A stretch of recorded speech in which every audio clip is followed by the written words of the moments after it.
Hello बच्चों, कैसे हो आप सब लोग। मैं निहारिका आप सब लोगों का स्वागत करती हूँ आपके मास्टर 30 की सीरीज के पहले इस लेक्चर में। आई होप आप सब बच्चे मस्त होंगे, स्वस्थ होंगे, अपनी पढ़ाई बहुत अच्छे से कर रहे होंगे। आप लोगों की तैयारी बहुत ज़ोरों शोरों से चल रही होगी। और बच्चे, आप लोगों की तैयारी में चार चांद लगाने के लिए हम लोगों ने आपके लिए ये मास्टर 30 बैच लॉन्च किया है, जिसमें जितने भी चैप्टर्स आप लोगों ने हमारे साथ क्लास के माध्यम से, समरी लेक्चर्स के माध्यम से, पुराने बोर्ड बूस्टर के माध्यम से या किसी भी माध्यम से जो चैप्टर्स आपने हमारे साथ कवर किए हैं, उन्हीं में से जो मोस्ट एक्सपेक्टेड क्वेश्चंस हैं उन्हें हम हमारी आज की और आने वाली आगे वाली क्लासेस में करेंगे। तो ये बैच बच्चे, मैं आप लोगों को स्टार्ट करने से पहले अपने क्लास को बता देना चाहती हूँ कि किन बच्चों के लिए है और ये आपको किस तरीके से फ़ायदा देने वाला है।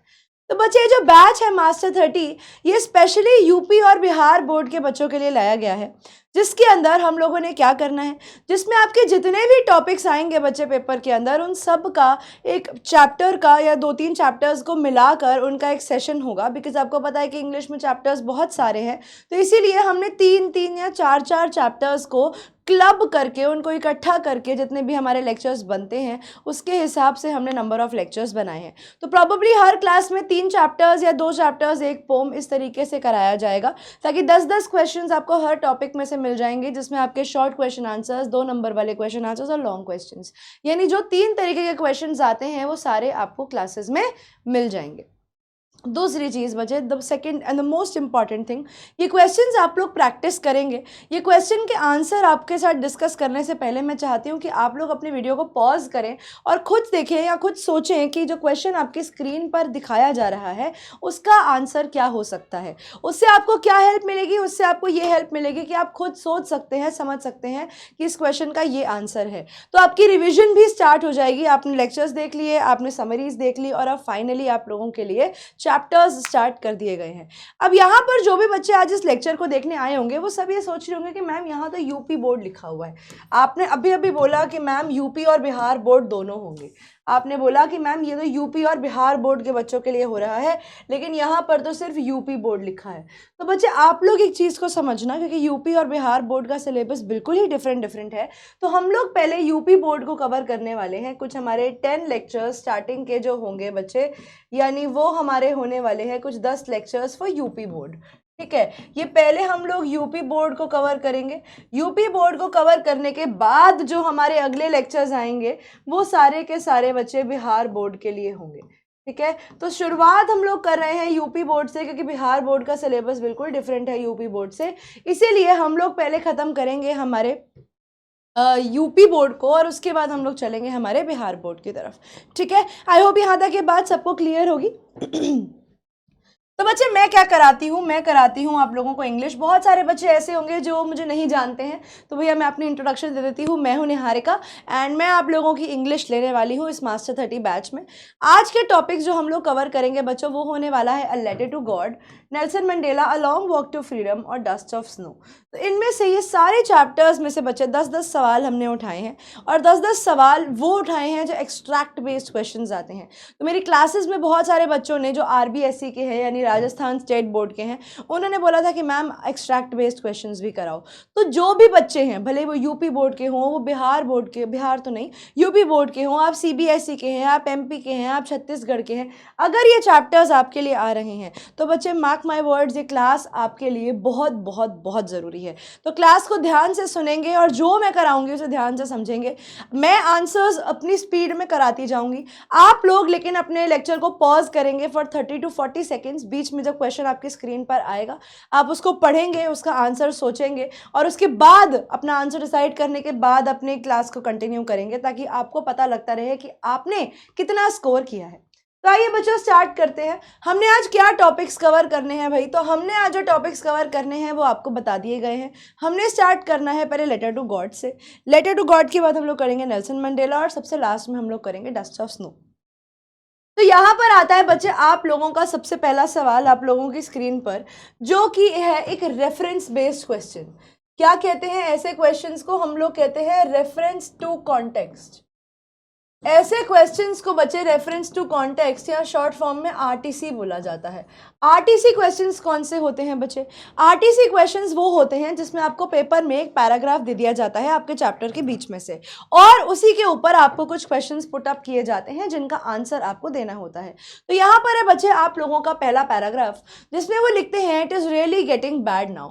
अभी आपने चैप्टर इतना अच्छे से पढ़ लिया है कि आपको पता होना चाहिए ये लाइन किसके लिए यूज़ करी जा रही है। बच्चे ये हेल स्टोन्स के लिए यूज़ किया जा रहा है। हमारी स्टोरी में जो ओले गिरते हैं ये उनको रेफर किया जा रहा है। I hope it passes quickly. और जो मैन है हमारे, मैन कौन है हमें पता है कि मैन है हमारे लेंचो, उन्हें वो चाहते हैं कि ये जो स्टॉर्म है ये जल्दी से ख़त्म हो जाए। It did not pass quickly, लेकिन वो स्टॉर्म जल्दी ख़त्म नहीं होता। For an hour the hell rained on the house. 1 घंटे के लिए वहाँ पर ओलावृष्टि होती रहती है, ओले आसमान से गिरते रहते हैं। The garden, the hill side, the cornfield, on the whole valley, पूरा का पूरा एरिया जो था वो उनके ओलावृष्टि से कवर हो जाता है, ओलों से भर जाता है। The field was white as if covered with salt. और भी मैंने समरी लेक्चर में इस बात को बहुत डिटेल में बताया था कि वो कहते हैं कि जो फील्ड है वो बिल्कुल वाइट लग रही है, जैसे मानो वहाँ पर सॉल्ट हो। और एक सवाल भी पूछा गया था कि वो सॉल्ट से ही कंपेयर क्यों किया गया है, शुगर से क्यों नहीं किया गया। तो शुगर से बच्चे उसे कंपैरिजन इसलिए नहीं किया गया क्योंकि शुगर स्वीट होती है, वो हैप्पीनेस का प्रतीक होती है, वाइल सॉल्ट जो होता है वो टेस्ट में बिटर होता है, खट्टा होता है, कड़वा सा होता है और एक्चुअली नमकीन होता है। तो उसकी जो कॉनोटेशन है या जो उसका लॉजिक है वो नेगेटिव चीज़ों के साथ जोड़ा जाता है। Not a leaf remained on the trees. और वो कहते हैं पेड़ पे एक भी पत्ता नहीं था। The corn was destroyed and the flowers were gone from the plant. And यानी हमारे जो लेंचो हैं उनकी पूरी फील्ड बर्बाद हो चुकी है। Lencho's soul was filled with sadness. और वो कहते हैं लेंचो का जो आत्मा थी वो बहुत ज़्यादा दुखी हो गई थी, मतलब अंदर तक उसको दुख फील हो रहा था।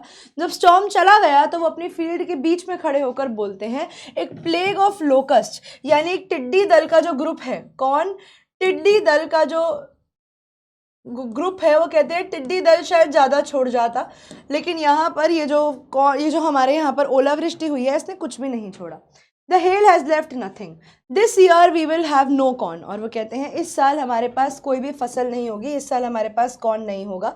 That night was a sorrowful one. और वो कहते हैं वो रात उनके लिए बहुत ही सैड थी। All our work for nothing. वो कहते हैं हमारा सारी मेहनत बर्बाद हो गई। There is no one who can help us. कोई नहीं है जो हमारी मदद कर सके। We will go hungry this year. और वो यहाँ पर बोलते हैं कि इस साल हमारे पास पैसा भी नहीं है, हमारे पास फसल भी नहीं है, तो हम लोग भूखे मर जाएंगे। तो वो बहुत दुखी होते हैं इन लाइनों में। तो आई होप यहाँ तक आप सब बच्चों को पैराग्राफ समझ में आ गया होगा। इसके ऊपर आता है बच्चे यहाँ पर पहला सवाल। अब आप लोगों को मैंने पिछला आंसर में पहले ही बता दिया है। What does it refer to in the above passage. यहाँ पर ये इट किसके लिए यूज किया गया है, एक बार पैसेज को फिर से देखेंगे। It's really getting bad now. यहाँ पर ये इट किसके लिए यूज किया जा रहा है बच्चों, आप लोगों को पता है ये इट यूज किया जा रहा है फ्लावर्स के लिए, हेल के लिए, कॉर्नफील्ड के लिए या वैली के लिए। तो बच्चे आप लोगों को पता है कि ये यूज किया जा रहा है हेल के लिए, ये यूज किया जा रहा है ओलावृष्टि के लिए, ओलावृष्टि के लिए यूज़ किया जा रहा है, हेल स्टॉर्म के लिए यूज़ किया जा रहा है, आसमान से गिरते हुए जो ओले हैं उनके लिए यूज़ किया जा रहा है। तो ऑप्शन नंबर बी आपके क्वेश्चन का सही जवाब होगा। ये बच्चे से स्टार्टिंग है। पहला सवाल थोड़ा सा आसान दिया जाता है। अगला सवाल देखते हैं। Why was Lencho's heart filled with sadness? अब आप लोगों को पता है लेंचो बहुत दुखी था कि उसकी पूरी फील्ड बर्बाद हो गई है। आप लोग पॉज करेंगे 30 सेकंड्स के लिए और इस आंसर को सोचेंगे। ऑप्शन है his cornfield was completely destroyed। उसकी जो कॉर्नफील्ड है वो पूरे तरीके से बर्बाद हो गई थी। The hail had left nothing in the field। जो उसकी हेल स्टॉर्म है उसने फील्ड में कुछ भी नहीं छोड़ा था। Their work had been in vain या all of the above। बेटा vain का मतलब होता है destroyed। उनकी सारी मेहनत जो है वो बिल्कुल वेस्ट चली गई, हैज़ बीन वेस्टेड। ठीक है, उनकी जितनी भी मेहनत है वो बिल्कुल वेस्ट चली गई है, या ऑल ऑफ दी अबव। तो बच्चे आई होप आप सब बच्चों ने पॉज करके आंसर देख लिया होगा और मोस्टली बच्चों ने सही आंसर चूज किया होगा। तो ऑप्शन डी बच्चे क्वेश्चन का सही जवाब है, ऑल ऑफ दी अबव। उनकी कॉर्न फील्ड पूरे तरीके से डिस्ट्रॉय हो गई थी। ठीक है, जो हेल है उसने उनके फील्ड में कुछ भी नहीं छोड़ा था, कोई फसल नहीं बची थी, और उनकी जितनी मेहनत है सॉरी पूरे साल की वो बिल्कुल बर्बाद हो गई थी। तो डी ऑप्शन बच्चे आप लोगों के क्वेश्चन का सही जवाब होगा। ठीक है, यहाँ पर आप लोगों को देखना होगा एंड में बच्चे कि आपका 30 में से स्कोर कितना बनता है। ठीक है। डैश आउट ऑफ 30 आप लोग चेक करेंगे कि 30 नंबर का टेस्ट अगर आपसे लिया जा रहा है तो आप कितना डिस्कस करेंगे। इसको ये मान के चलिए बच्चे कि ये आपको एक टेस्ट हो रहा है आपका, और आपको टेस्ट समझाया भी जा रहा है और उसके सॉल्यूशंस भी दिए जा रहे हैं। जब इस तरीके से पढ़ोगे, इसको टेस्ट के फॉर्म में लोगे, तो आप लोग नंबर स्कोर कर पाओगे। Which word does the plague not correspond to. अब यहाँ पर आता है बच्चे एक थोड़ा सा मुश्किल लेवल, ठीक है। ये थोड़ा वोकैब बेस्ड क्वेश्चन आ गया। यहाँ पर उन्होंने क्या किया, उन्होंने क्वेश्चन आपको दे दिया थोड़ा सा मुश्किल। उन्होंने आपसे पूछा कि आप ये बताइए कि यहाँ पर ये जो वर्ड है प्लेग, प्लेग का मतलब होता है बच्चे जिसे हम कहते हैं पैंडेमिक आ जाना, या फिर आप कह सकते हो कि वहाँ पर उस चीज़ का एक बुखार आ जाना। प्लेग एक ऐसी चीज़ होती है जब आप ये कह सकते हैं कि बहुत बड़े एरिया के अंदर वो चीज़ वहाँ पर आ रही है, ठीक है। यानी आप कह सकते हो बिग डिजीज़, ठीक है, डिजीज़, या आप कह सकते हो ग्रुप, कोई बड़ा प्लेग लग जाना, यानी बहुत बड़े ज़्यादा ग्रुप में वो चीज़ हो रही है तो वो प्लेग है। तो हमारे पास बच्चे ऑप्शन है ग्रेटिफिकेशन, इन्वेजन, पेस्ट या इन्फेस्टेशन। तो यहाँ पर बच्चे प्लेग से कौन सा वर्ड मैच नहीं करता, आप लोगों को वो बताना है। आप लोग अपना समय ले लीजिए इस क्वेश्चन के बारे में सोचने के लिए, और उसके बाद हम इसके क्वेश्चन के आंसर को डिस्कस करते हैं। यहाँ पर बच्चे एक वर्ड आप लोगों को दिख रहा है अपनी स्क्रीन पर, जिसका मतलब होता है ग्रेटिफिकेशन, ठीक है। ग्रेटिफिकेशन का मतलब, इन्वेजन का मतलब होता है बच्चे अटैक करना, इन्वेड करने का मतलब है अटैक। पेस्ट हम लोगों को पता है कीड़ा लग जाना। इन्फेस्टेशन भी वर्ड होता है बच्चे कीड़े भर जाना, ठीक है। कीड़े जो है वो बढ़ जाते हैं ना, जब हमारे घर में कीड़े बढ़ जाते हैं, बढ़ जाना, उसको कहा जाता है इन्फेस्टेशन। लेकिन ये ग्रेटिफिकेशन का मतलब क्या होता है? ग्रेटिफिकेशन का मतलब होता है थैंकफुल होना, किसी भी इंसान के लिए काफ़ी थैंकफुल होना कि उन्होंने हमारे लिए इतना किया, ठीक है, थैंकफुल होना। तो ऑब्वियसली हमें यहाँ पर दिख रहा है कि अलग ऑप्शन क्या है। प्लेग का मतलब है किसी भी चीज़ की बीमारी, तो बीमारी से इन्वेजन अटैक भी जाता है कि बढ़ गया बहुत ज़्यादा, पेस्ट भी जाता है, कीड़े मकोड़े भी जाते हैं, और इन्फेस्टेशन भी जाता है। तो ऑप्शन नंबर ए नहीं जाता बच्चे, ऑप्शन नंबर ए ही आपके वर्ड का ऐसा ऑप्शन है जो बिल्कुल डिफरेंटली जा रहा है बाकी तीनों ऑप्शन से। ये है बच्चे लेटर टू गॉड का लास्ट सवाल, आपके एमसीक्यू बेस्ड क्वेश्चन के, आरटीसी बेस्ड क्वेश्चन का लास्ट सवाल। और बच्चे ये मेरा मानना है कि ये फ्री के 4 नंबर हैं, ये 4 नंबर आप बहुत प्यार से गेन कर सकते हैं। वो कहते हैं choose the characteristic displayed by Lencho when he says there is no one who can help us. वो कहते हैं यहाँ पर जब लेंचो ये लाइन बोलते हैं कि हमारी मदद तो कोई भी नहीं कर सकता है, तो यहाँ पर लेंचो का कौन सा इमोशन हाईलाइट किया जा रहा है? यहाँ पर लेंचो का ऐसा कौन सा इमोशन है जो हाईलाइट किया जा रहा है? ऑप्शन है डेस्परेट। बेटा डेस्परेट होने का मतलब है जब आप किसी भी चीज़ के लिए उत्सुक होते हो, ठीक है। जब आप किसी भी चीज़ के लिए उत्सुक होते हो, आप चाहते हो कि जैसे तैसे करके वो चीज़ हो जाए। दूसरा ऑप्शन है बच्चे एंगर, एंगर माने गुस्सा। डिस्पेयर, बेटा डिस्पेयर का मतलब होता है सैडनेस, दुख, जब आप काफ़ी दुखी होते हैं। और सिंपथी, सिंपथी का मतलब होता है बच्चे सामने वाले से सहानुभूति लेना, ठीक है। तो यहाँ पर वो सहानुभूति ले रहे हैं। आप लोगों को बताना है कि यहाँ पर कौन सा ऐसा वर्ड है जो लेंचो के फीलिंग्स को डिस्क्राइब करता है। वो कहते हैं there is no one who can help us, वो कहते हैं अब तो कोई भी ऐसा नहीं है जो हमारी मदद कर सकता है। तो यहाँ पर लेंचो का कौन सा इमोशन शो हो रहा है? आई होप यहाँ तक आप लोगों ने आंसर देख लिया होगा, आपको पता लग गया होगा कि इसका आंसर क्या है। तो जी हाँ बच्चों, इसका correct answer option number C है कि ही वॉज वेरी सैड, उसके मन में बहुत ज़्यादा डिस्पेयर था, वो बहुत दुखी थे इस चीज़ को लेकर कि उनको कोई हेल्प करने वाला नहीं है। यहाँ पर बच्चे एक और चीज़ भी हाईलाइट होती है, और वो क्या हाईलाइट होती है? वो चीज़ ये हाईलाइट होती है कि ही डिड नॉट ट्रस्ट मैन, उनका लोगों पर विश्वास नहीं था, वरना वो किसी इंसान से, अपनी किसी दोस्त से ही मदद मांग लेते। लेकिन वो कहते हैं कि मैं तो बिल्कुल होपलेस हो गया हूँ, मेरे पास तो कोई भी नहीं है जो मेरी मदद कर सके। तो इंसानों पर से तो उन्हें विश्वास बिल्कुल भी नहीं था कि वो आकर उनकी मदद करेंगे। ठीक है बच्चों, अब आइए देखते हैं आप लोगों के शॉर्ट क्वेश्चन आंसर्स का पहला सवाल। हम लोग 4 क्वेश्चन कर चुके हैं। ये आता है बच्चे 5वां सवाल, जो आपके पेपर में या तो 2 नंबर के लिए या 2 मार्क्स के लिए या फिर बच्चे आप लोगों के पेपर में 3 मार्क्स के लिए आ सकता है। जनरली 2 मार्क और 3 मार्क के क्वेश्चन बराबर, लगभग बराबर तरीके से आते हैं। क्वेश्चन वही होता है, बस आपके आंसर की लेंथ छोटी बड़ी हो सकती है। अब बहुत सारे बच्चों का सवाल रहा है मेरे से कि मैम हम लोगों को ना आंसर लिखने में प्रॉब्लम होती है, तो या तो आप डायरेक्ट आंसर दे दो या फिर आप बता दो कि आंसर लिखना कैसे है। तो मैंने हमेशा से, जितने भी मेरे स्टूडेंट्स हैं और आप जो नए बच्चे मेरे को देख रहे हैं, मैं आप सब लोगों को सिर्फ एक सजेशन देना चाहूँगी, आंसर को ज़िंदगी में कभी रट्टा मत लगाओ, क्योंकि आंसर को अगर आप रट्टा लगाकर करते हो तो वो आंसर ना ही करो, उससे बेहतर है आंसर को लिखने की एक ट्रिक याद कर लो, ICC। ICC माने क्या? ICC में बच्चे आई का मतलब होता है इंट्रोडक्शन। आपको आंसर ऐसे लिखना है, ये मान कर लिखना है कि मानो टीचर को पता ही नहीं है कि आप क्या लिख रहे हो, टीचर को चैप्टर ही नहीं पता। तो आपको जो भी टॉपिक दिया गया है, आप उसको शुरू करने से पहले उसके बारे में एक कॉमन लाइन लिख सकते हो, एक नॉर्मल लाइन लिख सकते हो। उसके बाद आता है बच्चे आप लोगों का कंटेंट। कंटेंट का मतलब होता है आपके आंसर का मेन पॉइंट, ठीक है। यहाँ पर आपसे जो क्वेश्चन में पूछा जाता है आप उनके आंसर करते हो। और लास्ट ऑप्शन होता है बच्चे कंक्लूजन। आपने पूरा आंसर लिख दिया, लेकिन आपके आंसर लिखने के बाद टीचर ये भी चाहती है कि आप ये भी बताओ कि आगे क्या हुआ।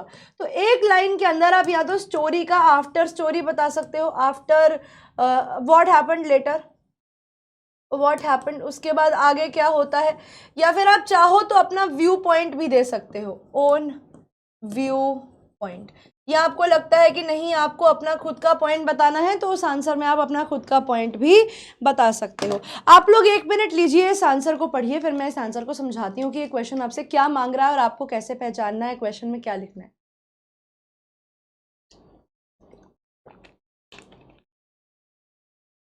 चलिए, मैं उम्मीद करती हूँ आप लोगों ने क्वेश्चन देख लिया होगा।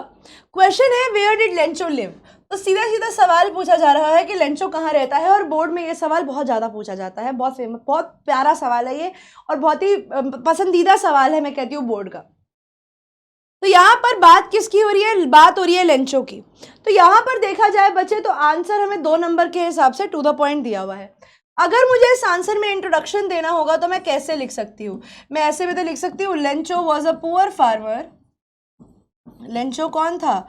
वो एक पुअर फार्मर था, हुज फील्ड, जिसकी फील्ड वॉज डिस्ट्रॉयड, जिसकी फील्ड जो थी वो डिस्ट्रॉयड हो गई थी, किसकी वजह से? Due to hailstorm. तो मैंने कुछ नहीं किया, मैंने अपने आंसर को लंबा करने के लिए स्टार्टिंग में एक लाइन दे दी कि लेंचो कौन था? लेंचो एक पुअर फार्मर था जिसकी फील्ड हेलस्टॉर्म की वजह से डिस्ट्रॉय हो गई है। अब मैं बताऊंगी लेंचो रहता कहाँ पे था। तो Lencho lived in a house that was located at the crest of a low hill. बच्चे यहाँ पर आप नोट करेंगे कि मैंने एनसीईआरटी की लाइन सीधा उठा ली है, आप भी यही करेंगे। जब भी आंसर लिखें तो अगर आपको लगता है कि एनसीईआरटी में से कुछ रेफरेंस लिया जा सकता है, तो आप डायरेक्टली अपनी एनसीईआरटी की लाइंस उठाइए और अपने आंसर में डाल दीजिए। अब यहाँ से देखिए, बिल्कुल प्रॉपर एनसीईआरटी की लाइंस हैं। वो कहते हैं उस हाइट से the river and the field of ripe corn dotted with flowers could be seen. वो कहते हैं उस जगह से आप रिवर को भी देख सकते हो, और जो फील्ड थी पके हुए कॉर्न की जिसमें फ्लावर्स लगे हुए थे, आप उसको भी देख सकते हो। एक लाइन, 1 नंबर मिलेगा बच्चे आपको इसका, एक लाइन मिलेगा, 1 नंबर मिलेगा आपको इसका। और यहाँ से the house was the only one in the entire valley. और वो कहते हैं उनका घर सिर्फ अकेला घर था जो पूरी वैली पर वहां पर उस समय पर मौजूद था। ठीक है, तो यानी यहाँ पर आपने क्या किया? आपने यहाँ पर लेंचो के पॉइंट्स को लिख दिया। अगर ये 2 नंबर का सवाल है तो इतने आंसर में भी बच्चे आपको 2 नंबर मिल जाएंगे। लेकिन अगर आप चाहते हैं कि ये 3 नंबर के सवाल के हिसाब से आंसर किया जाए तो इसमें इंट्रोडक्शन जरूर डालें। वैसे तो आप चाहे तो 2 नंबर के आंसर में भी इंट्रोडक्शन डाल सकते हैं, लेकिन वहां पर आपको वर्ड लिमिट का ध्यान रखना पड़ेगा। आप कुछ भी ज्यादा एक्स्ट्रा जरूरत से ज्यादा नहीं लिख सकते। बच्चे याद रखना एक चीज मेरे को जो आप लोगों को बतानी है, मान लीजिए आपके पेपर में आपको 2 नंबर का सवाल दिया जाता है। ठीक है, मान लो पेपर में 2 मार्क्स का सवाल आता है, तो 2 मार्क्स के सवाल में कितनी वर्ड लिमिट होनी चाहिए? बच्चे 30 to 40 वर्ड्स आपके आंसर के लिए इनफ है। ठीक है, 30 to 40 वर्ड्स आपके आंसर के लिए इनफ है। और अगर आप 3 मार्क्स के सवाल का बात करते हो बच्चे, तो 40 to 60 वर्ड्स में आपका आंसर अगर आ रहा है तो वो सफिशिएंट है। इतना आंसर आना चाहिए। अब एक सवाल आता है कि मैम आंसर में वर्ड लिमिट, हम तो 1 2 3 4 गिनते हैं और हमें ऐसा लगता है कि मैम ये तो बहुत ज़्यादा हो गया, लेकिन जब आंसर की शीट से आंसर आते हैं तो टीचर कहती है कि तुमने तो बहुत ही कम लिखा था, नंबर कट गए। तो अब मैम हमें वर्ड लिमिट कैसे पता होगी? तो बच्चे वर्ड लिमिट को जानने के लिए एक पैटर्न को याद रखेंगे। आपके लाइन के अंदर, आपके क्वेश्चन की लाइन के अंदर क्या ध्यान रखना है आपको? आप एक क्वेश्चन की लाइन के अंदर जो भी नाउन्स हैं, ठीक है, जो भी नाउन्स हैं से वही आपके मेन वर्ड्स हैं। ये इज, एम, इन, इनको नहीं गिनना होता। तो Lencho lived house that was located the crest लो हिल।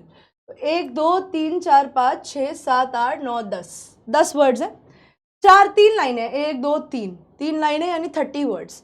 तो मेरी वर्ड लिमिट कितनी है? मैंने बताया 30 to 40 वर्ड्स। मेरा answer dot to dot word limit में फिट करता है। तो इस तरीके से बच्चे मैं चेक कर सकती हूँ, ठीक है, number of nouns in a line into number of lines, आपकी वर्ड लिमिट निकल कर आ जाएगी। क्या मिलेगा आपको? आपके आंसर की वर्ड लिमिट, वर्ड काउंट पता लग जाएगा आपको, अपना वर्ड काउंट पता लग जाएगा कि अभी आपके पास और कितने वर्ड्स हैं अपने आंसर में लिखने के लिए। और आपको लगता है कि वर्ड्स हैं तो बढ़ाओ आंसर, कोई दिक्कत नहीं है, और अच्छा करो अपने आंसर को, कोई नहीं रोकेगा आपको। चलिए अगला सवाल देखते हैं। It is really getting bad now. What was getting bad now according to Lencho? यहाँ पर बच्चे अब किस बारे में बात होती है? यहाँ पर वो कहते हैं it's really getting bad now. हमें पता है कि बुरा क्या होने वाला है? हेल स्टॉर्म होने वाला है। तो यहाँ पर हम आंसर को अपने हिसाब से बता सकते हैं, ठीक है। The weather was getting bad because the rain was accompanied by a strong wind. अब इससे पहले आप ये बता सकते हो कि लेंचो एक फार्मर था who awaited rain, ठीक है, जो रेन का इंतजार कर रहा था, ठीक है, वो रेन का इंतजार कर रहा था, लेकिन अनफॉर्चुनेटली क्या हुआ? अनफॉर्चुनेटली उसको हेलस्टोन मिल गया, hailstorm. Unfortunately it was a hailstorm. लेकिन वहां पर क्या आता है? वहां पर हेलस्टॉर्म आता है, बारिश नहीं आती। तो वो कहते हैं धीरे धीरे जो वेदर था वो और खराब होता जा रहा था, जो बारिश है वो बहुत जल्दी बदल जाती है by strong winds. This wind blew hard and brought in large hailstones. वो कहते हैं वो विंड बहुत तेज चलने लगी और बड़े बड़े हेलस्टोन्स यानी बड़े बड़े ओले जो थे वो आसमान से नीचे गिरने लगे। और ये जो ओले थे, फिर देखो उन्हें कंपेयर किया था, जिसको उसने न्यू सिल्वर कॉइन से, जिसको उसने कंपेयर किया था गुड अपॉर्चुनिटी से, अब वो किस फॉर्म में नीचे आ रहे हैं? वही वो हैं ड्रॉप्स, या वही है वो ओले जो उसकी क्रॉप को रूइन कर रहे हैं। He lost all his hope. और आप एंड कैसे कर सकते हो कि उसने अपनी सारी उम्मीद जो थी वो खो दी थी कि उसकी फील्ड बचेगी। समझे? उसने अपनी सारी उम्मीद खो दी थी कि उसकी फील्ड बच सकती है। तो सवाल आता है why did Lencho's field need a downpour और अ शावर? वो कहते हैं लेंचो की जो फील्ड है उसे बारिश की जरूरत क्यों थी? And why did Lencho see the sky towards the north east entire morning? दोनों सवालों में से कुछ भी पेपर में आया जा सकता है, आंसर सेम होगा। तो यहाँ पर कॉर्न फील्ड जो थी जिसके अंदर लेंचो काम कर रहा था वो ऑलमोस्ट राइप थी, यानी वो ऑलमोस्ट पक चुकी थी, and was dotted with flowers. अब उसमें फ्लावर्स निकले हुए थे, उसे बस एक बारिश चाहिए थी और उसके बाद उसका जो स्वीट कॉर्न है वो राइप हो जाता। This was a promise of a good harvest. और जैसी उसकी फसल थी उसको विश्वास था कि एक अच्छी फसल उगने वाली है, बट उसको कुछ बारिश चाहिए थी, ठीक है, उसको क्या चाहिए थी? उसको रेन चाहिए थी, या एक शावर, या सिंपल में भी बोला जाए तो उसको बौछार चाहिए थी पानी की, ठीक है, उसको ज्यादा कुछ नहीं चाहिए था, उसको पानी की बौछार चाहिए थी, उतने में भी उसका काम हो जाता। तो लेंचो पूरे दिन स्काई को देखता रहा नॉर्थ ईस्ट डायरेक्शन में, एक्सपेक्टिंग रेन, बिकॉज वही वो चीज थी, it would have helped him gain money, क्योंकि उसकी पकी हुई फसल से ही वो पैसा कमाता और अपना साल निकालता। लेकिन अफसोस उसके साथ ऐसा नहीं हुआ। अगला सवाल आता है व्हाई डिड लेंचो से कि जो रेन ड्रॉप्स है वो न्यू कॉइन्स जैसे हैं। और बच्चे ये एक टेक्सचुअल सवाल है, आपकी एनसीईआरटी का सवाल है, लेकिन एनसीईआरटी का होने के बावजूद भी एक बहुत बहुत बहुत ज़रूरी सवाल है। ये इसको देखते हैं। वो कहते हैं ये रेन ड्रॉप्स आसमान से गिर रही हैं, ये रेन ड्रॉप्स नहीं, ये तो नए कॉइन्स हैं। बड़ी ड्रॉप्स को वो कंपेयर करता है 10 सेंट से और छोटी को कंपेयर करता है 5 से। तो यहाँ पर वो कहते हैं कि लेंचो ने अपने रेन ड्रॉप्स को कॉइन से कंपेयर क्यों किया? तो बच्चे यहाँ पर लेंचो ने रेन ड्रॉप को न्यू कॉइन्स से कंपेयर किया है। वो इसीलिए उसने बोला कि जो बड़े ड्रॉप्स है वो 10 सेंट हैं और जो छोटी वाली है वो 5 सेंट है।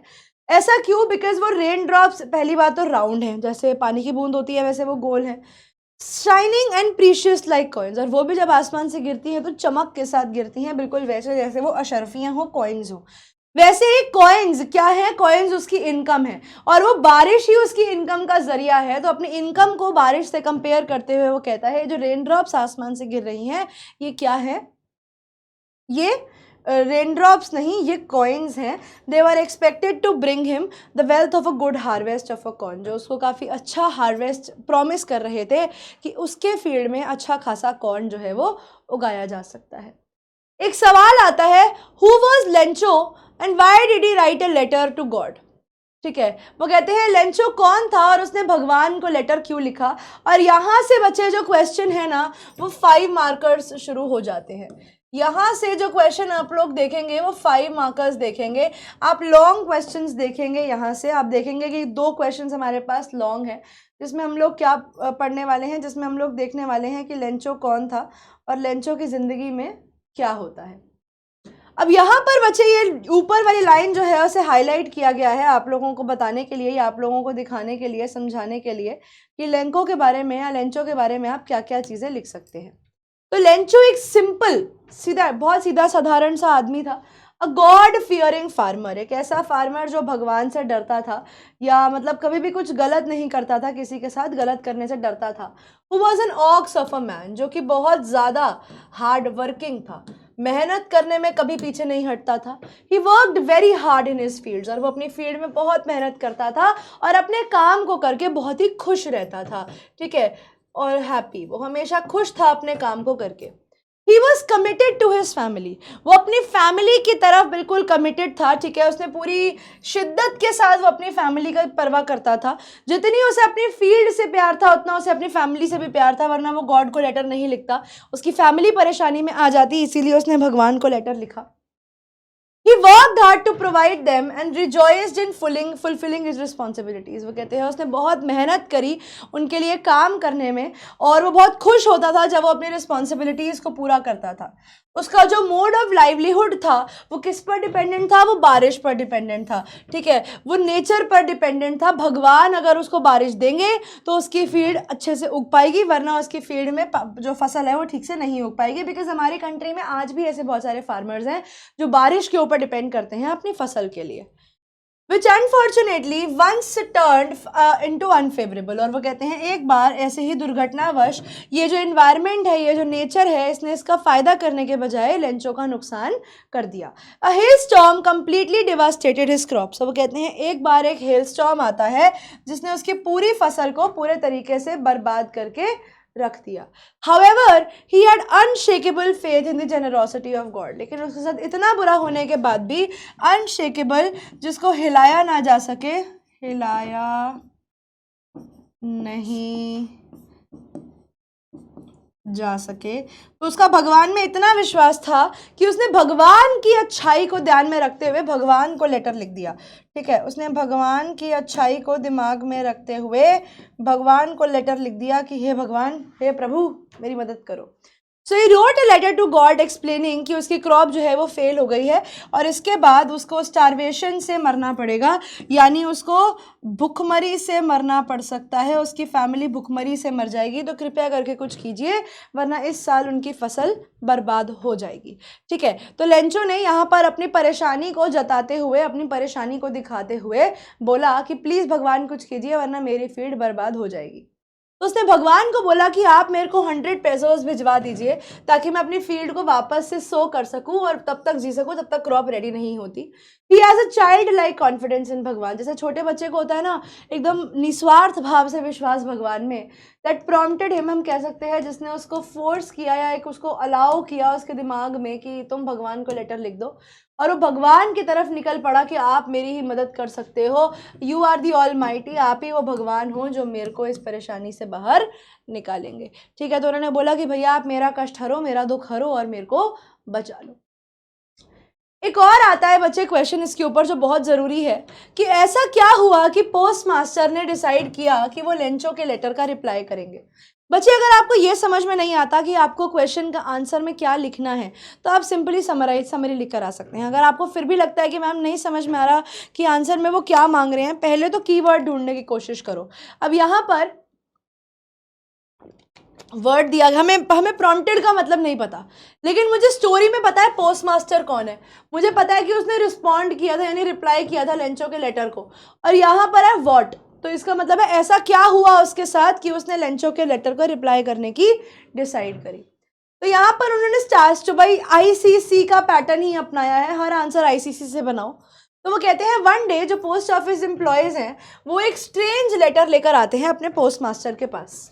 ये लेटर जो था ये भगवान को एड्रेस किया गया था, जिसमें वो 100 पेसोज मांगते हुए भगवान से मदद मांग रहे थे। Initially amused at the innocence of the writer of this letter, postmaster was soon touched by the depth of the man's steadfast faith in God.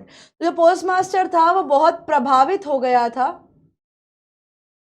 वो काफ़ी ज़्यादा प्रभावित हो गया था उस लेटर से कि किसी इंसान का इतना दृढ़ विश्वास, ठीक है, स्टेडफास्ट, इतना स्ट्रॉन्ग विश्वास किसी को भगवान में कैसे हो सकता है।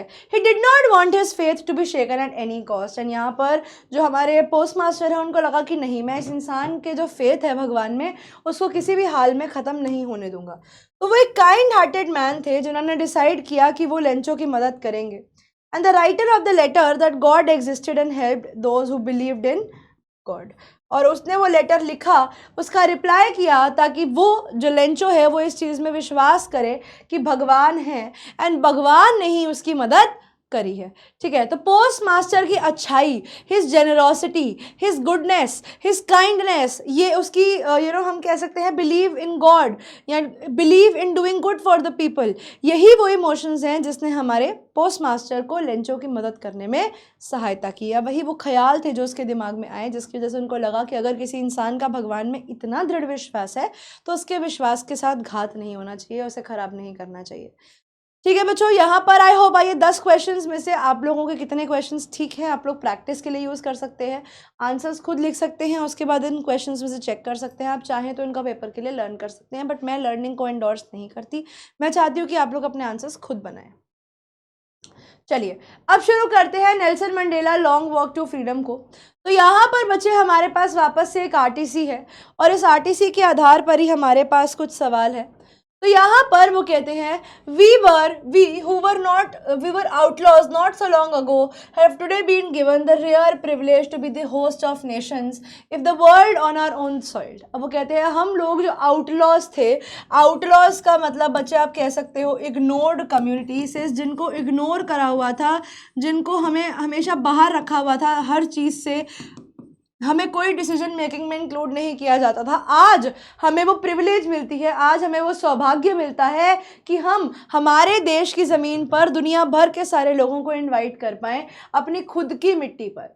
We thank all of our distinguished international guest. वो कहते हैं हम हमारे जितने भी गेस्ट हैं, अलग अलग गेस्ट हैं, अलग और जाने माने, जितने भी जाने माने लोग हमारे यहाँ पर आए हैं उन सबका मैं शुक्रिया अदा करता हूँ कि वो यहाँ पर आए हैं। उन्होंने ये हमारे लोगों के साथ मिलकर हमारी इस कंट्री की जो सिचुएशन है उसमें हमारी मदद करी है। आफ्टर ऑल ये कॉमन विक्ट्री है। वो कहते हैं आफ्टर ऑल ये कॉमन जीत है। किस चीज़ के ऊपर? ये जीत है जस्टिस की, इंसाफ की, ये जीत है अमन की और ह्यूमन डिग्निटी की, यानी इंसानियत की। और ये लाइंस बच्चे आप लोगों को पता होनी चाहिए, ये लाइंस किसने बोली थी? ये लाइन बोली थी नेल्सन मंडेला ने। कब बोली थी? नेल्सन मंडेला ने ये लाइंस अपनी स्पीच में बोली थी। तो आइए देखते हैं इसके ऊपर क्या क्वेश्चंस हमारे लिए पुटअप किए जा सकते हैं। ये रहा बच्चे पहला सवाल आप लोगों की स्क्रीन पर। The guest at the spectacular ceremony are being called distinguished. यहाँ पर ये जो गेस्ट है बच्चे, बहुत अच्छा सवाल है, उन्हें डिस्टिंग्विश्ड क्यों बोला जा रहा है? ऑप्शन है they have been invited as guest to attend it, they are eminent world leaders visiting witnessing it. Eminent world leaders का मतलब बच्चे वही होता है जाना माना, कि वो जाना माना जाने माने लोग हैं जो यहाँ पर आए हैं। They are visiting the country for this purpose, या they have resume diplomatic relations with the country, या फिर उन्होंने जो डिप्लोमेटिक रिलेशंस है वो कंट्री के साथ बना लिए हैं।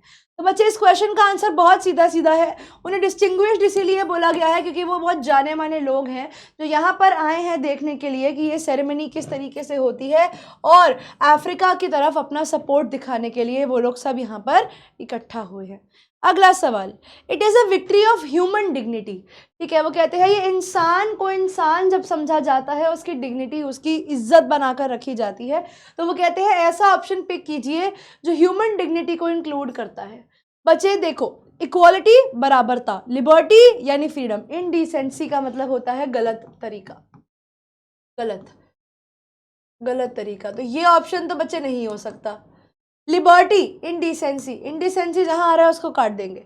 Immortality, self respect and equality. Immortality का मतलब होता है बच्चे अमर हो जाना, तो कोई भी इंसान फ्रीडम पाने में देश में अमर तो होगा नहीं, ये ऑप्शन भी नहीं जाएगा। तो यही ऑप्शन है बच्चे, बराबर होना, फ्री होना और इंसान की सेल्फ रिस्पेक्ट मेंटेन करके रखे जाना। तो बहुत सीधा, अभी देखने में क्वेश्चन मुश्किल था लेकिन बहुत ही सरल और बहुत ही सीधा सीधा इसका आंसर ऑप्शन नंबर डी है। अगला सवाल देखते हैं, why does the speaker say it is a rare privilege. Speaker ये क्यों कहते हैं कि ये एक रेयर प्रिविलेज है, एंड ऐसा क्या था उस रेयर प्रिविलेज में। They have been deprived of this honour, मतलब नॉट गिवन, इनको ये जो सौभाग्य है उनको ये आज से पहले नहीं मिला था। Seldom been given this honour, मतलब मोस्टली देते ही रहते हैं इनको ये honour. Experience it for the first time, उन्होंने इस चीज़ को पहली बार एक्सपीरियंस किया है, या फिर उनको बाकी कंट्रीज़ के ऊपर चूज़ किया गया है। तो बच्चे साउथ अफ्रीका में जो ब्लैक्स थे, ठीक है, साउथ अफ्रीका में जो ब्लैक्स थे उनके लिए ये चीज़ पहली बार की जा रही थी, तो इसीलिए उन्होंने इसको पहली बार एक्सपीरियंस किया था। ऑप्शन सी आपके क्वेश्चन का सही जवाब होगा। आई होप सब बच्चों का आंसर सही पहचाना होगा आप लोगों ने। अगला और आखिरी सवाल, How do you think Nelson Mandela feels in the lesson?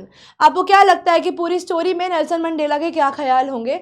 Choose the option that best fits the state of his mind. वो इमोशनल थे, इलेटेड का मतलब होता है बच्चे खुश, बहुत हैप्पी, और अनमाइंडफुल का मतलब होता है इग्नोरेंट। तो वो इग्नोरेंट तो नहीं थे, इग्नोर तो वो किसी भी चीज़ को नहीं कर रहे थे। ही वॉज इलेटेड अनमाइंडफुल, देखो बेटा अनमाइंडफुल आ रहा है तो काट देंगे। ओवरवेल्म्ड मतलब ज़्यादा खुश, वेरी हैप्पी, ठीक है, वो बहुत खुश थे, वो इलेटेड थे और उन्हें बड़ा ही ऑनर्ड फील हो रहा था। अब देखो यहाँ पर भी अनमाइंडफुल आ रहा है, काट दो। तो ऑप्शन नंबर सी, वो बहुत ज़्यादा खुश थे, बहुत खुश थे, उस हैप्पी थे, इलेटेड थे, बहुत चमक थी उनके चेहरे पर, उन्हें बहुत ही ऑनर्ड फील हो रहा था क्योंकि वही इज्जत जो वो चाहते थे देश के लिए वो उन्हें मिल रही है। ऑप्शन सी आपके क्वेश्चन का सही आंसर है। चलिए बच्चों, अब देखते हैं इसके शॉर्ट क्वेश्चन आंसर्स में से वेरी वेरी इंपॉर्टेंट क्वेश्चन। बच्चे बोर्ड में बहुत बारी पूछा जा चुका है ये सवाल, 10 मई को ऑटम डे क्यों बोला गया है। तो बच्चे पहले आप ये समझे कि ऑटम डे होता क्या है। ऑटम का दिन होता है मतलब बच्चे पतझड़ का दिन। जिस तरीके से ऑटम के दिनों में पत्ते झड़ जाते हैं, पुराने सूखे पत्ते झड़ जाते हैं, वैसे ही हमारे यहाँ पे स्टोरी के अंदर जो नेल्सन मंडेला है वो कहते हैं कि हमारा पुराना सिस्टम ऑफ अपार्थीड जो है, जिसके अंदर काले लोगों के साथ भेदभाव किया जाता था, वो अब ख़त्म हो गया है। वो उन पुरानी पत्तियों जैसा है जो अब शेड कर गई हैं, जो अब गिर गई हैं, और एक बड़ा सुनहरा ब्राइट दिन आ गया है। तो नेल्सन मंडेला ने 10 मई को ऑटम डे बोला है क्योंकि जिस दिन उनके यहाँ पर जिस तरीके से पत्तियाँ गिरती हैं, वैसे यहाँ पर उन्होंने ऐसे गवर्नमेंट सिस्टम को फॉल होते हुए देखा है जो रेस और क्रीड पर बेस्ड था, यानी जो आपके रंग के ऊपर भेदभाव करते थे। Just as the trees shed their old and worn out leaves in autumn, जिस तरीके से पेड़ अपने पुरानी पत्तियां झाड़ देते हैं ऑटम के अंदर, यहाँ पर भी जो ऑप्रेसिव पॉलिसीज़ हैं, यहाँ पर भी बच्चे जो डोमिनेंट पॉलिसीज़ हैं, जो गलत पॉलिसीज़ हैं, गलत कंट्रोल करने वाली पॉलिसीज़ जो है वो जो साउथ अफ्रीका में प्रैक्टिस की जा रही थी, वो सब अब यहाँ पर ख़त्म हो जाएंगी, making room for a new and fresh democratic non racial government. और यहाँ पर अब क्या बनेगा, एक नई नॉन रेशियल गवर्नमेंट बनाई जाएगी। ठीक है, नॉन रेशियल का मतलब होता है जो कलर पे डिस्क्रिमिनेट नहीं करती, नो डिस्क्रिमिनेशन ऑन कलर, जो इंसान के देखने के तरीके पर, नो डिस्क्रिमिनेशन ऑन कलर, जो इंसान के दिखने के ऊपर बिल्कुल भी भेदभाव नहीं करती है। ठीक है बच्चों, इसी के साथ देखते हैं अगला सवाल। यहाँ पर एक सवाल और आता है कि जो इंटरनेशनल लीडर्स थे वो यहाँ पर साउथ अफ्रीका में क्यों आए थे, क्या रीजन था इनका और ये क्या चीज को दर्शाता है। ठीक है, तो यहाँ पर इंटरनेशनल लीडर्स जो है बच्चे वो सब इकट्ठे हुए थे साउथ अफ्रीका की सॉइल में कॉन्ग्रेचुलेट करने के लिए नेल्सन मंडेला को, जो प्रेसिडेंट बने थे यहाँ के, कि आप लोगों ने अपनी स्ट्रगल के द्वारा अपनी कंट्री को फ्री करा लिया है, कि आपने रेसिज्म के अगेंस्ट, जो रंग के आधार पर भेदभाव किया जाता है उसके ऊपर आपने जीत हासिल कर ली है। तो उस जीत की रिस्पेक्ट करने के लिए या उस जीत को सेलिब्रेट करने के लिए सब लोग यहाँ पर इकट्ठे हुए थे। They were the guests at the installation of ceremony of the newly elected democratic non-racial government. ये सब लोग यहाँ पर आए थे जब इनकी कंट्री में नई गवर्नमेंट लाई जा रही थी, non racial government, democratic government, यानी लोकतांत्रिक तरीके से जब देश के चुनाव होने के बाद उनके लीडर्स को चूज किया जाता है बच्चे, तो वो डेमोक्रेटिक गवर्नमेंट कहलाई जाती है। Non-racial government, this gathering signified the recognition of the rights of the black. ये जो गैदरिंग है इसने दिखाया कि जो काले दिखने वाले लोग होते हैं उनके भी कुछ राइट है, एंड जो political agencies of the world है वो भी इनको फुल सपोर्ट कर रही हैं। तो वो सपोर्ट दिखाने के लिए ही जो इंटरनेशनल लीडर्स हैं वो यहाँ पर साउथ अफ्रीका में नेल्सन मंडेला का सपोर्ट करने आए थे कि आपके देश की जो स्ट्रगल है हम उसके अंदर आपके साथ हैं, आपको हमसे कोई भी मदद चाहिए तो हम वो मदद आपके लिए करेंगे, आप अपने देश में आगे बढ़िए। अगला सवाल, नेल्सन मंडेला ने एक चीज नोटिस करी थी जब से उनकी स्पीच चल रही थी कि वही जनरल्स जो पहले उन्हें डिफेंस फोर्स के जो थे वो पहले उन्हें अरेस्ट कर देते थे, लेकिन अब वो उन्हें अरेस्ट नहीं करेंगे, अब वो उन्हें सैल्यूट करेंगे। यानी किस तरीके से जिंदगी में समय बदल जाता है। तो नेल्सन मंडेला क्या सोच रहे थे? मंडेला जब खड़े हुए थे तो उन्होंने ये ऑब्जर्वेशन करी कि ये generals were abided by the rules. ठीक है, they have to follow the rules, they have to follow rules. उन्हें पता है कि वो रूल्स पहले उनके पास थे अपार्थीड के, यानी रंग के ऊपर भेदभाव के। ठीक है, रंग का डिस्क्रिमिनेशन, कलर डिस्क्रिमिनेशन क्या कह सकते हैं, कलर डिस्क्रिमिनेशन लिख देते हैं सिंपली। कलर के आधार पर डिस्क्रिमिनेशन चल रहा था before non racial democratic government came to power. अब as per the laws of apartheid, Mandela जो थे ना वो एक आउटलॉ थे। ठीक है, उन अपार्थीड वालों के द्वारा जो नेल्सन मंडेला थे ना वो आउटलॉ थे, वो एक देशद्रोही थे। ठीक है, उनके हिसाब से वो एक देशद्रोही थे। और जितने भी पुलिस ऑफिसर्स यहाँ पर खड़े हैं ना उनको बोला गया था कि अगर आपको नेल्सन मंडेला दिखते हैं तो आप उन्हें मार देना।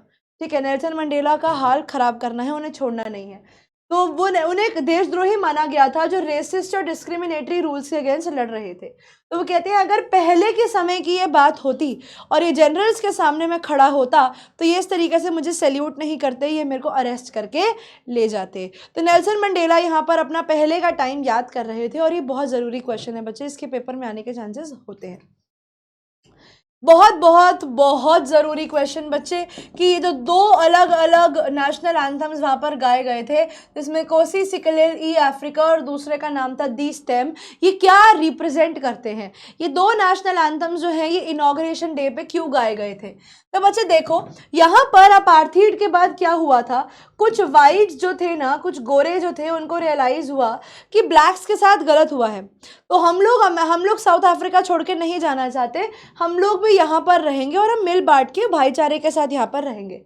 तो नेल्सन मंडेला ने भी एक्सेप्ट किया कि अगर हमारे देश में कुछ वाइट लोग रहना चाहते हैं तो हम उन्हें कभी भी मना नहीं करेंगे, यू आर मोस्ट वेलकम है और आप यहाँ रहिए, आपको यहाँ रहने पर किसी भी तरीके से कोई भी रोक टोक मनाही नहीं की जाएगी। तो नेल्सन मंडेला ने डिसाइड किया था कि हमारे देश में दो नेशनल एंथम्स गाए जाएंगे, एक तो ब्लैक्स का और एक वाइट्स का, ताकि ना तो ब्लैक्स को बुरा लगे कि हमें नहीं इज्जत दी गई और ना वाइट्स को ये लगे कि यहाँ पर तो सिर्फ ब्लैक्स की ही मानी जाती है अब। ठीक है, तो यहाँ पर वो कहते हैं दो अलग अलग नेशनल एंथम्स गाए गए थे इनॉग्रेशन डे पर, जिनमें से एक का नाम था कोसी सिकलेल ई अफ्रीका जो वाइट्स ने गाया था, और दूसरा था दे स्टेम जो उनका ओल्ड एंथम था of the republic sung by the blacks, और ये दोनों गाए गए। इसकी सिग्निफिकेंस क्या थी? It symbolize the coming together of two groups. ठीक है, ये दिखाता है कि दोनों ग्रुप्स ने एक दूसरे को एक्सेप्ट किया है। ठीक है, accepting harmony, accepting each other, ये दोनों ने एक दूसरे को एक्सेप्ट किया है। और दूसरा, ये हार्मनी मेंटेन करके रखेंगे, ये भाईचारा, अमन शांति मेंटेन करके रखेंगे। जो आज तक सेग्रीगेटेड रहे थे, ये वो दो ग्रुप्स हैं जो हमेशा अलग रहे हैं, अब वो दोनों ग्रुप्स मिलकर यहाँ पर साथ रहेंगे। और ये उनकी इक्वालिटी को, या आप कह सकते हो उनके बराबर को, लेवल टू लेवल होने की बात यहाँ पर की जा रही है कि वो लोगों को बराबर का अटेंशन दिया जाएगा इस देश में। अब कोई गोरा है या काला, उसके आधार पर इनमें डिस्क्रिमिनेशन नहीं की जाएगी। अब यहाँ पर आता है एक बच्चे लॉन्ग क्वेश्चन, जो कि बहुत ज़रूरी क्वेश्चन है। अब कहते हैं नेल्सन मंडेला ने अपनी स्पीच की स्टार्टिंग में बोला था an extra ordinary human disaster. ये बहुत ज़रूरी सवाल है बच्चे। ये एक सवाल आता है कि उन्होंने इस एक्स्ट्रा ऑर्डिनरी ह्यूमन डिजास्टर क्यों बोला है, तो यहाँ पर इसका उनका मतलब क्या था और वो कौन सी ग्लोरियस अचीवमेंट है जिसके बारे में वो बात करते हैं। तो बच्चे देखो, एक्स्ट्रा ऑर्डिनरी डिजास्टर क्या है? एक्स्ट्रा ऑर्डिनरी डिजास्टर जो मंडेला बात करते हैं अपनी इनॉग्रल सेरेमनी के अंदर, वो एक बहुत लंबे अपार्थीड पॉलिसी का अंजाम है। ठीक है, जो वाइट्स ने साउथ अफ्रीका में प्रैक्टिस करी थी। अपार्थीड का रूल्स ये कहते थे कि जो वाइट्स है वो सर्वोपरि हैं और ब्लैक्स की इज्जत नहीं करनी है, उनको उन्हें जानवरों से भी बदतर उनके साथ ट्रीटमेंट करनी है। This policy inflicted unthinkable, inhuman and harsh atrocities on the dark-skinned people in their own country। और वो कहते हैं ये जो पॉलिसी थी अपार्थेड की, इसने क्रिएट किया है बहुत ज़्यादा डैमेज, अनथिंकेबल, सोच से परे, इनह्यूमन यानी बहुत ज़्यादा क्रूअल, बड़ा ही निर्दयी, और हार्श एट्रोसिटीज़। बड़ा एट्रोसिटीज़ का मतलब होता है हम ले सकते हैं क्राइम्स, बहुत गलत गलत चीज़ें करी गई हैं यहाँ पर डार्क स्किन्ड लोगों के ऊपर अपनी खुद की कंट्री में। ठीक है, उनकी खुद की कंट्री में उनकी इज्जत नहीं की जाती थी। This was against natural justice, और ये चीज़ जो थी ना, ये जस्टिस के इंसाफ के खिलाफ थी। बिकॉज भगवान ने तो सबको बराबर बनाया है, भगवान ने सबको राइट्स बराबर दिए हैं। ठीक है, तो एक इंसान जस्ट बिकॉज कि वो गोरा है, वो ये नहीं कह सकता कि भैया मैं ऊपर हूँ और मैं बाकी लोगों को कंट्रोल करूँगा। तो इस ऐसे आप बाकी लोगों को कंट्रोल नहीं कर सकते जस्ट बिकॉज कि आपके और उनकी स्किन का कलर डिफरेंट है। तो नेल्सन मंडेला यहाँ पर इसी चीज़ को हाईलाइट करते हैं। वो कहते हैं कि ये ह्यूमन डिजास्टर है कि इंसान का दिमाग इतना हद तक खराब हो गया है, वो इतना ज़्यादा खराब हो चुका है कि वो दूसरे इंसान की इज्जत नहीं करता है। ये जो ग्लोरियस अचीवमेंट की ये बात करते हैं, eight the and is the eventual victory of the outlaws. ये उन आउटलॉज की विक्ट्री के बारे में बात करते हैं जिसमें काउंटलेस लोगों ने सैक्रिफाइस किया है फाइनली। और इसके बाद उन्होंने अपनी पहली डेमोक्रेटिक इलेक्शंस यानी लोकतांत्रिक तरीके से चुनाव किए साउथ अफ्रीका के अंदर और अपनी गवर्नमेंट बनाई। ऐसी भी नहीं कि ब्लैक्स को हटाया वहाँ से और खुद अपना दबदबा बना लिया, नहीं, प्रॉपर इलेक्शंस किए। प्रॉपर इलेक्शंस करने के बाद जीते और जीत के आए, यानी लोकतांत्रिक तरीके से सही तरीके से गवर्नमेंट बनाई गई। ये अचीवमेंट जो है ये ग्लोरियस है। ठीक है, ये बहुत अच्छी है, अ ग्रेट थिंग, ये बहुत अच्छी है। As it was undergoing in hard, it was been gained after going hardships in many centuries.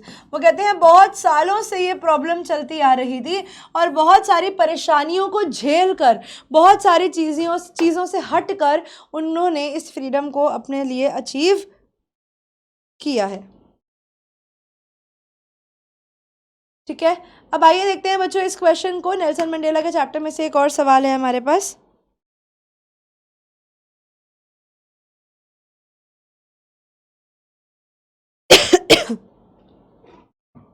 चलिए आइए देखते हैं इस सवाल को। What different concept of freedom did Mandela have at the stages of life? Nelson Mandela के लिए ये फ्रीडम अलग अलग एजेस में अलग अलग तरीके से क्या दर्शाती थी और क्या दिखाती थी। How did Mandela's understanding of freedom change with age and experience? Mandela का जो नोशन था हमारी फ्रीडम का, वो कैसे बदल जाता है आने वाले सालों में। तो मंडेला जब जब बड़े होते गए तो उनके लिए फ्रीडम का जो कॉन्सेप्ट है, जो आइडिया है फ्रीडम का, वो बदलता गया। अलग अलग स्टेजेस ऑफ लाइफ में अलग अलग फ्रीडम थी। एज अ बॉय, जब वो एक छोटे बच्चे थे, he had an illusion of freedom, यानी उनके लिए वो एक इमेजिनरी था, मतलब एक मनगढ़ंत बात थी उनके लिए फ्रीडम। उनको पता ही नहीं था एक्चुअल फ्रीडम होती क्या है। उनको लगता था कि भैया मैं फ्री पैदा हुआ हूँ, मुझे कोई रोकने वाला नहीं है। जब तक वो अपने बड़ों की बात को मानते हैं तब तक उन्हें हर चीज़ करना अलाउ किया जाएगा, ठीक है। जब तक वो अपने पापा की बात मानते हैं और अपने ट्राइब की, अपने कबीले की बात मानते हैं, तब तक उन्हें किसी भी चीज़ के बारे में टेंशन लेने की रिक्वायरमेंट नहीं थी। He had the freedom to run in the fields, swim in the stream and ride on the back of the bulls. ये तीन बहुत जरूरी चीज़ें हैं। वो कहते हैं उनके पास फील्ड में रन करने की आज़ादी है, ठीक है, तैरने की आज़ादी है, और बुल्स पर बैठने की आज़ादी है, मीलीज को रोस्ट करने की आज़ादी है। वो कहते हैं, मीलीज का पता मुझे कौन होते हैं, तो वो कहते हैं मेरे पास सारी फ्रीडम थी, मुझे रोकने वाला कोई भी नहीं था, मैं जो चाहूँ मैं वो कर सकता था। लेकिन धीरे धीरे जैसे वो बड़े होते हैं, वो कहते हैं मेरी फ्रीडम बदलती गई। तो जब वो स्टूडेंट बने तो उन्हें टेम्पररी फ्रीडम, मतलब अभी भी उन्हें एक्चुअल मीनिंग ऑफ फ्रीडम नहीं पता, अभी भी उन्हें टेम्पररी फ्रीडम अच्छी चाहिए। उन्हें चाहिए कि रात को उन्हें बाहर रुकना अलाउ किया जाए, वो जो पढ़ना चाहे वो पढ़ सकते हैं, मतलब वो कैसी भी नॉवल हो सकती है, और वो जहाँ जाना चाहे वो जा सकते हैं। तो ये वो फ्रीडम्स हैं जो एक टीनेज बॉय के मन में होती है। लेकिन जैसे जैसे वो यंग बनते गए, जैसे जैसे वो बड़े होते गए, उनको रियलाइज़ हुआ कि ये सब चीज़ें तो टेम्पररी थी। एक्चुअल फ्रीडम जो इंसानियत में होती है, जो इंसान को दी जानी चाहिए एक बेसिक ज़िंदगी जीने की, उनके पास वही नहीं है। When he became a young man, he yearned for basic and honorable freedom, यानी ठीक है, he wanted, उन्हें चाहिए थी बेसिक और ऑनरेबल फ्रीडम, ताकि वो अपने पोटेंशियल को अचीव कर सके, वो अपना पैसा कमा सके, शादी कर सके, बच्चे कर सके, और एक लॉफुल लाइफ जी सके। लेकिन साउथ अफ्रीका में नेल्सन मंडेला को, क्योंकि वो थोड़े डार्क स्किन्ड थे, तो उनको ये सब चीज़ें अलाउ नहीं की जाती थी। Slowly, the concept of freedom widened, especially when he joined the African National Congress. और फिर जब उन्होंने ANC को ज्वाइन कर लिया, अफ्रीकन नेशनल कांग्रेस को ज्वाइन कर लिया, तब उनको समझ में आया कि ये तो बहुत छोटी छोटी चीज़ें हैं। जैसे वो कैद हैं, जैसे उनको कोई फ्रीडम नहीं दी जा रही है, वैसे ही उनके दोस्तों को या उनके देश के लोगों को भी फ्रीडम नहीं मिल रही थी। He realise that true freedom is not individual freedom but freedom for all. और वहाँ उन्हें रियलाइज़ होता है कि फ्रीडम सिर्फ मेरे खुद के लिए नहीं है, फ्रीडम सबका है। तो जितनी फ्रीडम मेरे पास है उतनी ही फ्रीडम बाकी सबको भी दुनिया में मिलनी चाहिए। ठीक है बच्चों, तो यहाँ पर हम लोगों ने नेल्सन मंडेला के चैप्टर को भी ख़त्म कर दिया है। अब हम लोग आगे बढ़ेंगे और देखेंगे हमारे डस्ट ऑफ स्नो के कुछ सवालों को। तो वो कहते हैं, read the extract given below and answer the question that follow. The way a crow shook down on me the dust of snow from a hemlock tree। तो यहाँ पर ये 4 लाइनें दी गई हैं, ये पोएम दी गई है हमें by Robert Frost. Robert Frost कहते हैं कि जब मैं जा रहा था एक फॉरेस्ट के नीचे से, मेरा मूड बहुत ख़राब था, तो मैं एक पेड़ के नीचे खड़ा हुआ जो एक हेमलॉक ट्री था, जो एक पॉइजनस ट्री था। वो कहते हैं उस पॉइजनस ट्री के नीचे जब मैं खड़ा हुआ तो ऊपर से एक क्रो आकर पेड़ पे बैठा और उसने डस्ट ऑफ स्नो, जो डेथ का सिंबल होता है, स्नो ठंडी, डेथ ठंडी, स्नो डेथ का सिंबल होता है, वो डेथ का सिंबल, वो स्नो उसने मेरे ऊपर गिराई। क्रो एक नेगेटिव सिंबल माना जाता है। ऐसा कहते हैं कि इसके जो वास्ते हैं वो परलोक से हैं, वो नेगेटिव चीज़ों से भी हैं, भूत प्रेत से भी इसके वास्ते हैं। तो यहाँ पर तीनों सिंबल, क्रो, स्नो और हेमलॉक ट्री, तीनों नेगेटिव सिंबल्स हैं। वो कहते हैं क्रो आया, उसने मेरे सर पे डस्ट ऑफ स्नो गिराई, और हेमलॉक ट्री से गिराई और मेरा मूड बदल गया। ठीक है, ये 4 लाइनें वो देते हैं। तो वो कहते हैं क्रो कहाँ बैठा था। तो बच्चे इस क्वेश्चन का आंसर बहुत बहुत सीधा है, क्रो हेमलॉक ट्री पर बैठा था, जो कि एक पॉइजनस ट्री है। अगला सवाल, Where did it shake on the what did it shake on the poet। तो उसने पोएट पर क्या गिराया। Rubber ball, fruit of the tree, a small payable. Payable का मतलब होता है बच्चे कंकड़, पत्थर, या फिर डस्ट ऑफ स्नो। तो बच्चे करेक्ट आंसर है डस्ट ऑफ स्नो गिराई गई थी पोएट के ऊपर। ऑप्शन नंबर डी आपके क्वेश्चन का सही जवाब होगा। Give the rhyming scheme word of the crow from the passage. तो बच्चे राइमिंग स्कीम का मतलब होता है सेम साउंड वाला। ठीक है, आपको वर्ड ढूंढना है सेम साउंड वाला। सेम साउंड वाला वर्ड बच्चे आप लोगों के सामने है, हार्ट, मूड, स्नो, रूड। तो यहाँ पर वर्ड क्या है, क्रो। क्रो से मिलता है स्नो। ऑप्शन नंबर सी आपके क्वेश्चन का सही आंसर है। अगला सवाल देखते हैं बेटा, बहुत आसान है ये। What was the poet's state of mind at the time। हमें पता है कि पोएट का जो दिमाग था वो बहुत ज़्यादा अच्छे मूड में नहीं था। ठीक है, अब वो कहते हैं, पोएट कहते हैं कि मेरा मूड बहुत ज़्यादा ख़राब था। तो वो गुड मूड में थे, बेस्ट मूड में थे, नॉट वेरी गुड मूड में थे, या डिप्रेसिव मूड में थे। तो बच्चे वो बहुत ज़्यादा अच्छे मूड में नहीं थे। डिप्रेसिव हमें नहीं पता, डिप्रेसिव बहुत बड़ा वो टर्म हो जाता है। ऑप्शन नंबर सी, वो कहते हैं आज उनका मूड बिल्कुल भी अच्छा नहीं था। ऑप्शन नंबर सी हमारे क्वेश्चन का सही जवाब माना जाएगा। ठीक है बच्चों, आइए देखते हैं अगला सवाल आप लोगों के आपकी स्क्रीन पर। वो कहते हैं डस्ट ऑफ स्नो क्या है and what does the poet say changed his mood and how has the poet's mood changed. Dust of snow का मतलब है वो बिल्कुल पानी, बिल्कुल पतली पतली पाउडर्ड स्नो और the small particles of snow जो पोएट के सर पे गिरे थे। पोएट एक्सप्लेन करते हैं कि जो sprinkle of dust of snow है उसने उनके मूड में एक सडन चेंज ले आया। और ये किसने किया था? ये क्रो ने किया था फ्रॉम अ हेमलॉक ट्री। उनका मूड बिल्कुल बदल जाता है। वो कहते हैं वो इतनी जल्दी हुआ, वो इतना सडन था, इतना जल्दीबाजी में हुआ of the contact with nature कि वो अपने ग्लूमी और अपने सैड और पेंसिव मतलब होता है, मतलब आप कह सकते हो नकारात्मक, वो अपने नकारात्मक मूड से बाहर आते हैं एंड कुछ अच्छे मूड में बदल जाते हैं जब उनको ये चीज़ रियलाइज़ होती है कि नेचर भी में भी पावर होती है आपके मूड को चेंज करने की। जितना नेचर आपके मूड को चेंज कर सकता है उतना कोई भी नहीं कर सकता। ठीक है, अगला सवाल देखते हैं। वो कहते हैं व्हाट आर द बर्ड्स, जो पोएम में नेम करी गई हैं, डू यू थिंक क्रो को पोएम में मेंशन किया गया है? तो यहाँ पर कि जनरली हमारे क्रो नहीं यूज़ किए जाते पोएम में, तो यहाँ पर क्रो क्यों आया है? तो बच्चे पोम में जब हम यूज़ करते हैं हम peacocks, parrots, larks, nightingales, Kuku, स्काईलार्क्स, इनको यूज़ करते हैं जो लव, गुड लक, ब्यूटी और मेलोडियस साउंड से यानी मधुर आवाज़ से रिलेट करते हैं। ठीक है, हम हमेशा जब भी यूज़ करते हैं तो हम ऐसे बर्ड्स को यूज़ करते हैं जिनके साथ जो मीनिंग्स आते हैं वो अच्छे आते हैं। क्रो को कभी जनरली हमने पोएट्री में कम ही देखा होगा क्योंकि क्रो की ना तो आवाज़ अच्छी होती है, आवाज़ अच्छी ना तो उसकी आवाज़ अच्छी होती है और ना ही उसकी शक्ल अच्छी होती है, ना ही वो एक अच्छा दिखने वाला पंछी होता है। मोरोवर उसे एक इनऑस्पिशियस माना जाता है। ठीक है, उसको माना जाता है अपशगुन का अपशगुन, उसको अपशगुन का एनिमल माना जाता है। एंड इमेजेस ऑफ क्रो जो है ना वो हार्शनेस, ठीक है, वो गुस्सा, वो कनिंगनेस, वो स्मार्टनेस, क्लेवर होना दिखाता है कि कोई इंसान बहुत ही क्लेवर हो सकता है। यहाँ पर जो इमेज है वो काफ़ी सैड और डिजेक्टेड मूड को शो करती है, लेकिन क्रो क्योंकि एक नेगेटिव चीज़ को रिप्रेजेंट करता है तो यहाँ से हम ये भी कह सकते हैं कि पोएट का मूड वो जो है वो क्रो के द्वारा भी दिखाते हैं।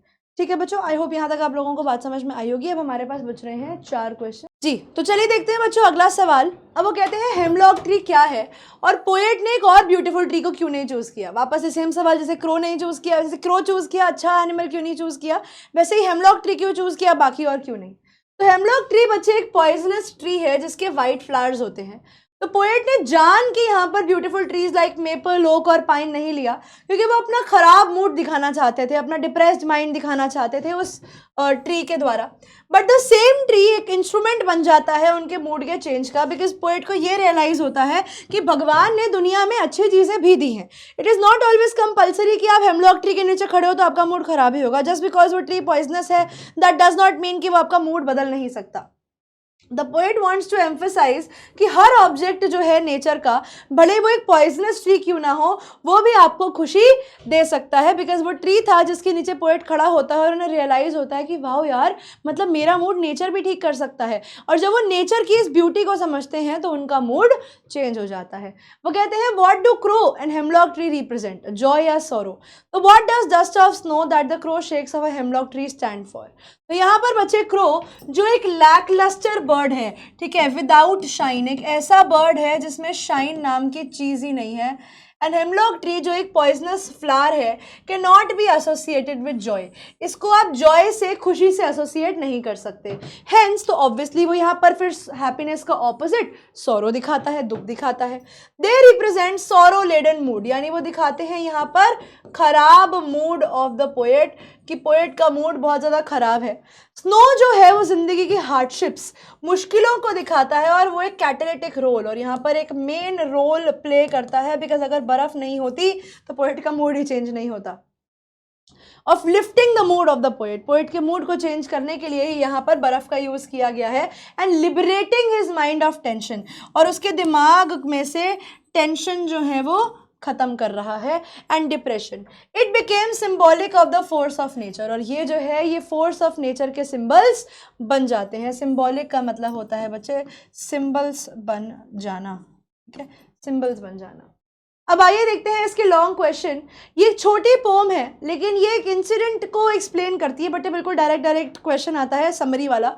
पोएट नरेट करते हैं कि एक दिन वो बड़े ही डिप्रेस्ड और डिजेक्टेड यानी बड़े ही सैड मूड के अंदर थे और उनका पूरा दिन ऑलमोस्ट बर्बाद हो रहा था, मेलनकली में, दुख में। उनका जो दिन था सैडनेस में ही निकल रहा था, किसी न किसी बात को लेकर उनका मूड ठीक नहीं था। लेकिन बाय चांस वो एक स्नो कवर्ड हेमलॉक ट्री के नीचे से निकल रहे थे और उस पेड़ पर बैठा हुआ एक कौवा जब मूव करता है तो एज ए रिजल्ट कुछ स्नो उनके सर पे गिर जाती है।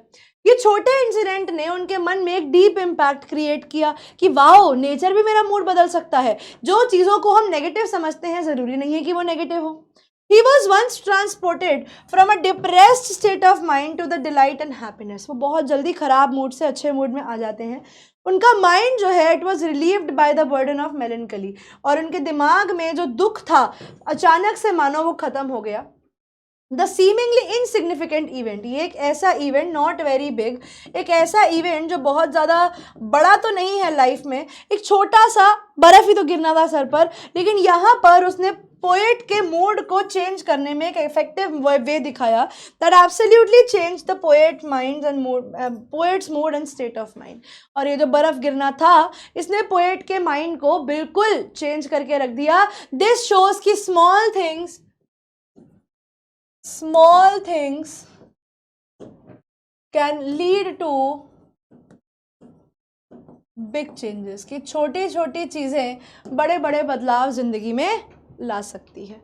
ठीक है बच्चों, मोरोवर ये एक इंपॉर्टेंट मैसेज देती है कि ट्रिवियल हैपनिंग्स में have a deep serious significance. वो कहते हैं छोटी छोटी चीज़ें हो सकता है आपकी ज़िंदगी में डीप सिग्निफिकेंस क्रिएट करें। ऐसे incidents sometimes forceful enough to bring about a drastic change in the life of a person. ऐसे छोटे छोटे इंसिडेंट्स कभी कभी इतने ज़्यादा इम्पैक्टफुल हो जाते हैं, कभी इतने ज़्यादा इम्पैक्टिंग हो जाते हैं कि इंसान की ज़िंदगी बदल डालते हैं। ठीक है, even a bird like crow जो पॉइजनस ट्री पर बैठा है स्नो के ऊपर, जो सब कुछ नेगेटिव है, कुछ पॉजिटिव नहीं था, उसने भी पोएट के मूड को पॉजिटिव कर दिया। एक छोटा इंसिडेंट रिवील कि कैसे इंसान की फीलिंग्स जो हैं वो चेंज करी जा सकती हैं बाय नेचर। ये जो वर्ल्डली बर्डन्स हैं, जो इंसान की प्रॉब्लम्स हैं, इंसान की प्रॉब्लम्स वो कैसे नेचर सॉल्व कर सकता है, और वो भी उन चीज़ों से जिसमें इंसान समझता है कि ये अच्छे नहीं है। Even so called harsh and Frosty aspect of nature. बेटा फ्रॉस्टी का मतलब होता है ठंडा। Nature impact solace and delight, वो हमें कामनेस, वो हमारे मूड को अच्छा भी कर सकती है और हमें डिलाइट भी दे सकती है। डिलाइट माने हैप्पीनेस।